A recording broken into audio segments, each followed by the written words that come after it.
Love is not something you earn. It's something that's recognized by someone mature enough to truly see it. Thich Nhat Hanh. Why do they only realize your worth after you stop trying? You loved with everything you had. You gave piece by piece of yourself to prove that you were enough to stay, enough to be chosen, enough to be loved right. You held on because you believed. If you just loved them well enough, they would see. You gave more than you had time, energy, forgiveness. You told yourself, one day, they'll get it. But the truth hits hard. They only begin to see your value when you stop chasing, when you stop justifying, when you stop anxiously responding to every withdrawal, when you stop bending to hold on to them and start holding on to yourself. They begin to see you as different, but that difference doesn't come from trying harder to be noticed. It comes from the quiet power of someone who no longer needs to be chosen to feel worthy. And the paradox is, they finally see your worth the moment you no longer need them to. Dismissive avoidants don't lack the need for connection, they fear the consequences of it. They aren't heartless or cold. They are simply people who learned, very early on, that closeness comes with a price, control, pressure, or the erasure of their autonomy. So their nervous system becomes wired for distance. To you, a loving gesture feels like bonding. To them, it's a quiet threat to their emotional independence. The more you need them, the more they fear being needed. The more you try to prove your worth, the more they feel the pressure to perform, to commit, to give something they're not ready to give. But here's the paradox. When you stop, everything shifts. When you stop texting, stop over-explaining, stop showing up as their emotional support system, you interrupt the codependent rhythm that made you invisible. Suddenly, their emotional system hits a void. At first, they feel relief. Finally, no more pressure. But what follows is emptiness.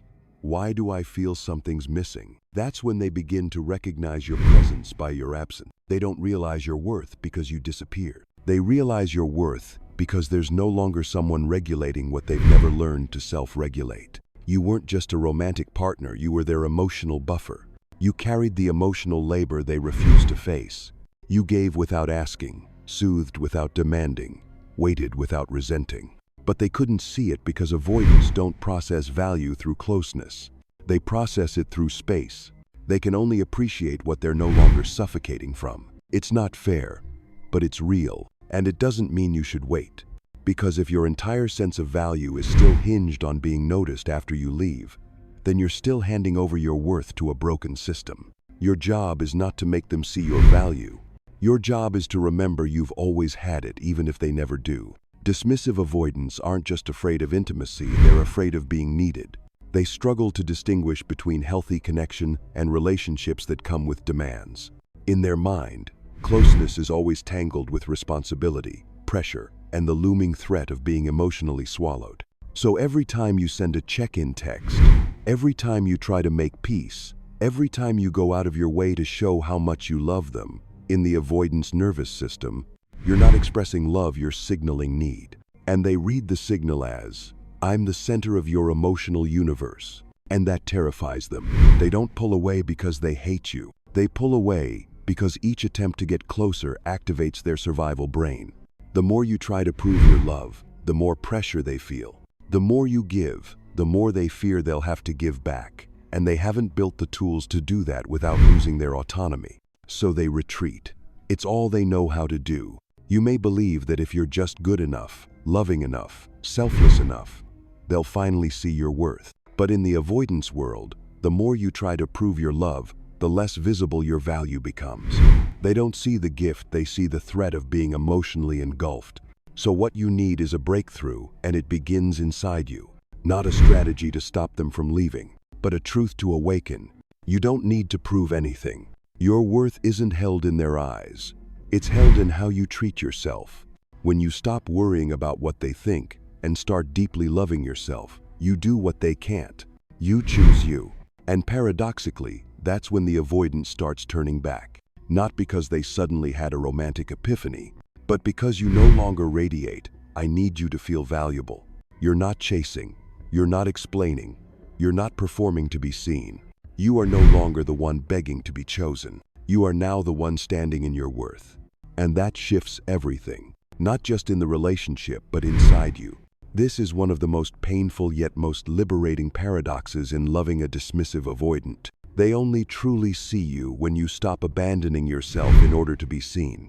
When you're in chase mode, you're not just chasing them, you're also running away from yourself. Every time you stay silent to keep the peace, every time you overextend to prove your worth, every time you bend over backwards just to be enough, what you're really telling yourself is, my feelings don't matter. I am not complete without their approval. And that does more than destroy your self-esteem, it also makes you invisible to the avoidant. Because in their eyes, you're not standing in your truth, you're reacting to theirs. You don't have boundaries. You don't have a sense of self. You don't have emotional sovereignty. You dissolve into their needs, and that, in the avoidant nervous system, doesn't create attraction. It creates retreat.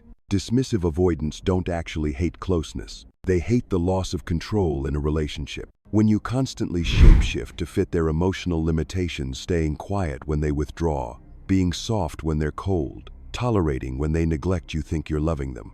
But in their world, you're intruding on their carefully protected emotional space.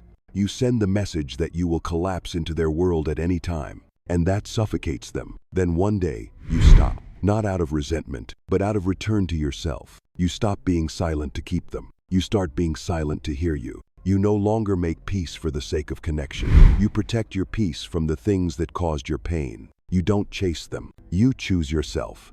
And in that moment, what they once took for granted, your presence, your sacrifice, your unconditional giving, suddenly becomes rare. There's no longer someone to offer emotional comfort without accountability. No one left to regulate their pain for them. No one to love them more than you once loved yourself. And suddenly, they notice you, not because you begged to be seen, but because you stopped abandoning yourself just to be heard. You now have boundaries. You have a voice. You have standards, and you live by them. You're not yelling, not manipulating, not proving. You simply exist in alignment with your worth. And when that happens, they feel strange. For the first time, they have to look up, not down. They start to ask themselves, why doesn't she need me anymore? Why am I no longer the center of her world? Why do I feel lost now, when I used to feel suffocated? And the answer is simple, because you no longer abandon yourself to stay with someone who won't stay for you. That's what changes everything. Not strategy, not silent treatments, not manipulation, but the deep embodiment of someone who chooses themselves not to be chosen. You may still love them, but you no longer love them at the cost of yourself. You no longer turn your heart into an application for approval. You've returned to your own inherent worth, and you live from that place now. No one tells you this when you first fall for a dismissive avoidant. You're not just falling for them, you're slowly walking away from yourself. Piece by piece, your needs get ignored, your boundaries blurred, your emotions silenced, all in an attempt to preserve a connection that your soul already knows isn't safe. Every act that looks like love, keeping quiet, accepting crumbs, avoiding hard questions, is often just self-rejection in disguise. You try to be soft, patient, and easy to love, because deep down, you fear that if you show up as your full self, they'll leave. And you confuse it. You think they're leaving because you're not enough, when in truth, they could never fully stay, because you never fully stayed with yourself. The heart of healing isn't getting them back. The heart of healing is getting yourself back, the version of you that you abandoned just to be acceptable. And the deeper question becomes, who am I when I'm no longer trying to become someone in someone else's eyes? Rebuilding your sense of self isn't a luxury.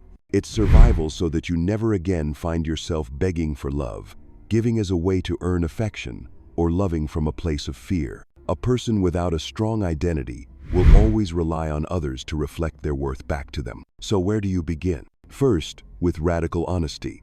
Ask yourself, when did I stay silent to keep the peace? When did I say, it's okay, when I was breaking inside? What parts of myself did I sacrifice just to keep someone from walking away? You can't rebuild yourself without first facing the places where you betrayed yourself. Then anchor into the 3 pillars of personal identity. Core values. What do you stand for? Integrity, loyalty, emotional safety. Write them down. If you don't know your values, others will easily overwrite them with theirs. Emotional needs. What do you need in a relationship to feel seen, supported, and safe? Consistent communication, presence, kindness. Your needs don't make you needy. Naming and honoring them is an act of courage and self-respect. Boundaries. Boundaries are not walls, they are doors you control. What will you no longer tolerate? Silent treatments? Unkept promises? Half-hearted connection? Don't fear being called difficult when you speak up, because every time you don't enforce a boundary, you teach others that you don't deserve protection. Then comes the practice. Practice saying no when you mean it. Practice stopping when you feel yourself disappearing inside a relationship. Practice loving yourself, even when no one else is doing it for you. Rebuilding your identity isn't about proving anything to anyone. It's about no longer needing to prove at all. It's about ending the search for external validation and learning to live as if you are already the light you've been chasing. Don't wait for someone to see you before you decide to see yourself. Don't wait to be chosen to finally choose you. Live as though you are already the one you've been waiting for, because when you do, that is the kind of love that never leaves. There is a quiet kind of maturity you only reach when no one is clapping for you, no one is validating you, and you still keep going because you know you're worthy. This path isn't meant for those waiting for applause from the outside world. It's for those who have sat in silence, alone at night, with a broken heart, and still told themselves, I don't need to be seen to know I have value. We grow up in a world where our worth is often measured through someone else's eyes. You're chosen, you're kept, you're texted back. And early on, we learn to define ourselves through someone's presence or absence. But that is the greatest distortion created by anxious or avoidant attachment. You are not only worthy when you're loved, you've been worthy all along, even in your abandonment. And then comes the turning point. When you stop trying to become the version of you that someone else might love. When you stop shrinking yourself to fit into a space they never made big enough for you. When you stop waiting for someone to finally recognize that you were there for them every time, every message, every soft hope. Instead, you start choosing daily to look in the mirror without editing yourself through someone else's expectations. To do what's right for your soul, even when no one applauds.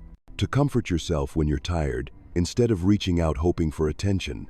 To stop needing someone to say, you're enough, because you've stopped needing permission to believe it. That is the most sacred homecoming. To return to yourself with no conditions. To value yourself doesn't mean you never hurt. It means you no longer let hurt define who you are. The person who once made you feel small may never change. The person who left when you were at your most vulnerable may never come back. But that no longer matters, because you've stopped using them as a mirror to reflect your worth. You become your own mirror now. And in it, you finally begin to see someone who survived more than anyone knows. Someone who dared to love fully, lose, break, and rise again. Someone who deserves a love that doesn't ask them to trade their identity for connection. And that's when their absence no longer feels like a loss. It becomes space for you to fully show up for yourself. Real love begins the moment you stop needing to be chosen, because you've already chosen you, not out of desperation, but from a grounded, unshakable truth. I am enough. I've always been enough, and I no longer need anyone's permission to live like it. Once you begin to truly value yourself, something strange happens. You stop acting just to be accepted. You begin to live as though you already are. This is one of the most powerful transformations in healing. The moment you stop letting the fear of rejection lead every word, every action, every decision in love. Most people don't realize that much of their behavior in relationships doesn't come from love, but from the fear of being left. You send the first text because you're afraid they'll forget you. You stay silent when hurt because you don't want to upset them. You say yes to what you don't want, just so you won't be seen as too much.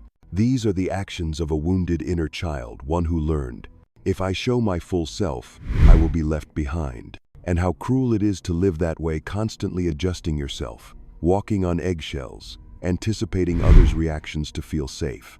You become a version of yourself designed to be loved, not a version you've consciously chosen. The more afraid you are of being rejected, the further you drift from yourself. The more you avoid confrontation, the more you silence the parts of your soul that most need your voice. And the tragedy is, the fear of being left causes you to abandon yourself first. Now is the time to stop. Stop texting to keep the connection when you're already emotionally depleted. Stop trying to be sweet, light, and agreeable when your heart is silently screaming to be heard.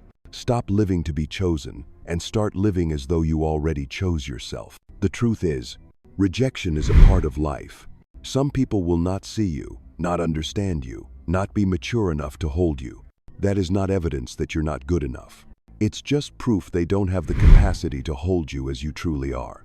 You no longer need love to feel worthy. You need you standing firmly with yourself even when the world walks away. You need to learn to say no, not because you don't love others, but because you've finally learned to love yourself more. External rejection will always sting, but it's internal rejection that slowly destroys you. And here's the miracle. When you stop acting out of fear of abandonment, you begin acting from a place of freedom. You speak the truth without fearing disapproval.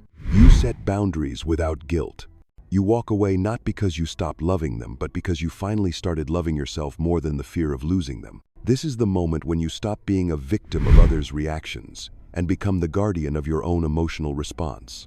And from here on out, you no longer live to please. You live to be honest with your soul. You may have once believed that if they came back, everything would be healed. But now you understand, the one who needed to return was never them. It was you, returning to yourself, to a worth that's no longer tied to someone else's gaze, to an inner voice you once silenced, now finally heard, to a heart you gave away in hopes of being seen, now being held gently by you, unconditionally. You no longer wait to be recognized because you've already recognized yourself. You no longer fight to keep someone from leaving because you've finally embraced the most fragile parts of your soul and whispered, "I won't abandon you again." True healing doesn't begin when someone else loves you back. It begins the moment you stop running toward others and start walking back toward the wounded child inside you, the one who once believed they were not enough, not worthy, not chosen. You deserve a love that doesn't require chasing, a relationship that doesn't ask you to shrink, a presence that doesn't come with conditions. And that kind of love must first come from you. As Carl Jung once said, "He who looks outside dreams, he who looks inside awakens." And you are awake now, no longer begging to be loved, no longer living in fear of rejection, but finally standing with the one person who will never leave you again, yourself.